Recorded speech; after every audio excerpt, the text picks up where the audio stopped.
You might assume China's semiconductor announcement was met with global applause, but that's not what happened at all. The reaction was far more complicated and, frankly, more interesting. Why would a technological breakthrough be greeted with such immediate doubt?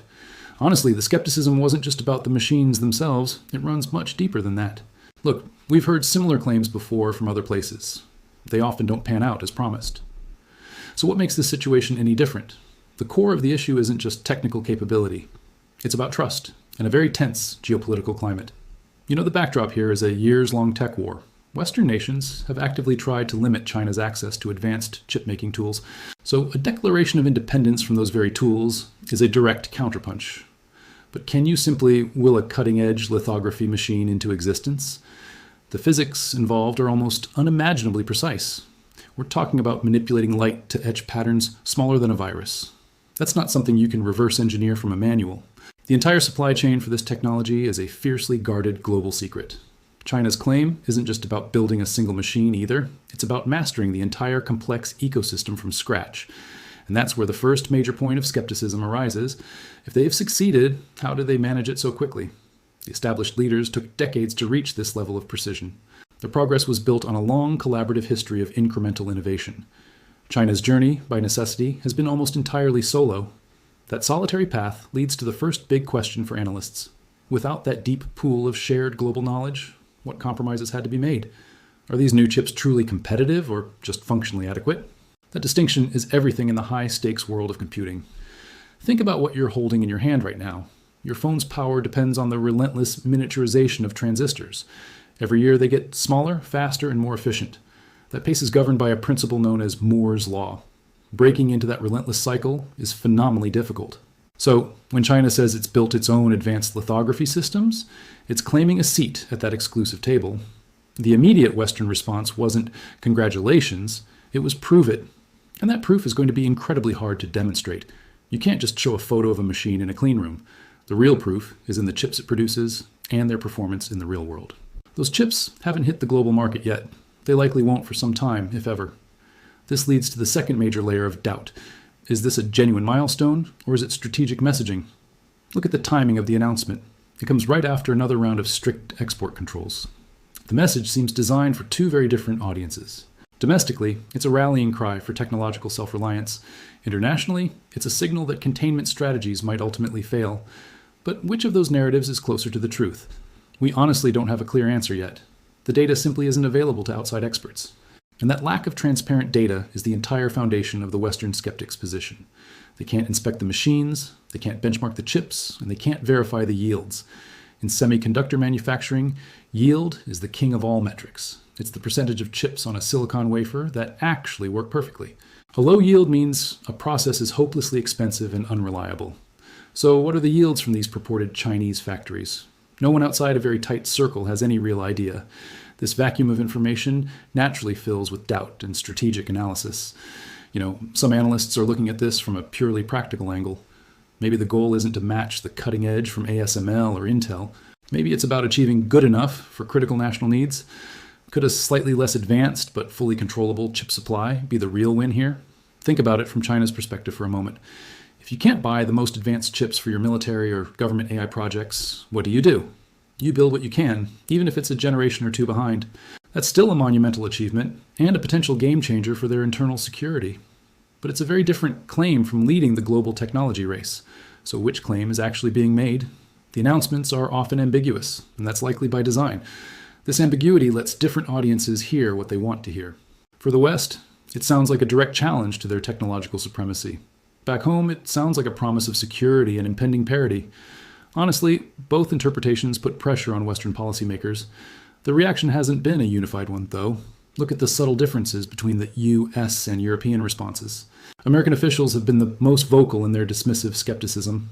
There's a clear political incentive to downplay any potential Chinese breakthrough. European reactions, while cautious, have carried a slightly different tone. Some industry voices there worry more about the long-term implications for their own market. If China truly can make its own machines, what happens to the future of export controls? You see, those controls rely on a monopoly of knowledge and capability. If that monopoly cracks, the entire strategy needs a rethink. That's the quiet, lurking fear behind the public statements. So is the skepticism purely about technical truth, or is it also about protecting a strategic advantage? It's almost certainly a mix of both. This is where the story moves from engineering labs into the realm of global power. The chips, in a very real sense, have become the new currency of geopolitical strength. And announcing you're printing your own currency is bound to upset the existing financial system. But let's pull back from the big picture for a second. What about the actual people working on this problem inside China? Their reality is one of immense pressure and presumably immense pride. They've been told their work is vital to national survival. How does that pressure affect the claims that get made or the timelines that get promised? History shows that national mission projects can sometimes overlook inconvenient truths. The desire for a win can outpace the actual technical readiness. Again, we have to ask if that's what's happening here. We simply don't have a window into those labs. All we have are the official statements and the deeply skeptical reactions from outside. That gap is where this entire uncertain drama is playing out. But taking a purely skeptical position might mean missing the bigger shift. The real story isn't just about one machine or one generation of chips. It's about the sheer focused momentum of a long-term national project. And momentum is a force that's very hard to quantify or dismiss. We've seen this pattern before in other industries, after all. First comes the dismissal, then the reluctant acknowledgement, then the fierce competition. So why would semiconductors be any different? The difference, of course, is the staggering technical barrier to entry. That barrier is why the skepticism is so profound and so widespread. Yet history also tells us that technological isolation can spark surprising innovation. It just might not be the same kind of innovation we're used to. Could China's path create a different type of chip architecture, one that's less efficient but easier to manufacture at scale? That's the kind of curveball that could change the game entirely. You know, the established path of chip making isn't the only possible path. It's just the one that's been most successful so far.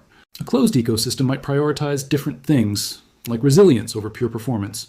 And for a nation focused on technological sovereignty, that's a perfectly logical trade-off. Look at the recent expansions of chip factories across China. They're not waiting for permission or for imported tools to arrive. They're building with what they have, or what they believe they will have soon. That concrete and steel represents a bet worth hundreds of billions of dollars. It's a bet placed on their own scientists and engineers. Now, would you place that bet yourself? Honestly, it's the trillion-dollar question for global investors and governments alike. The financial markets are watching this with a very cautious eye. They're trying to read between the lines of every official statement and analyst report. One clear signal will be a drop in imports of certain chip-making equipment. If China starts buying less, not because of restrictions, but because of substitution, that's real data. That data point is starting to flicker, but it's not a trend yet. So we're stuck in this uncomfortable in-between phase. The claims are too big to ignore, but too opaque to verify. This leaves Western governments in a policy bind. Do they tighten controls further, risking the acceleration of the very independence they fear? Or do they loosen them, hoping to reintegrate China into a system of mutual dependence? There's no good, clear answer, and the debate is raging behind closed doors. For the average person, all this might seem like a distant technical quarrel. But its outcome will shape the devices you use, the cars you drive, and the security of nations. The age of a truly globalized, collaborative semiconductor industry might be ending. We might be heading toward a fragmented world of competing standards and separate supply chains. That means less efficiency, higher costs, and potentially a slower pace of innovation for everyone. Is that the inevitable price of this new tech Cold War? It's starting to look that way. China's announcement, whether fully true or not, is a marker on that road. It tells the world that a split is coming, ready or not. The skepticism, then, isn't just about the machines. It's a reflection of the deep uncertainty about what comes next for all of us. In the end, the proof will be silent, gradual, and utterly material. It will be in the components inside a server farm or a car or a communications base station. We won't get a definitive announcement of victory. We'll just wake up one day to a world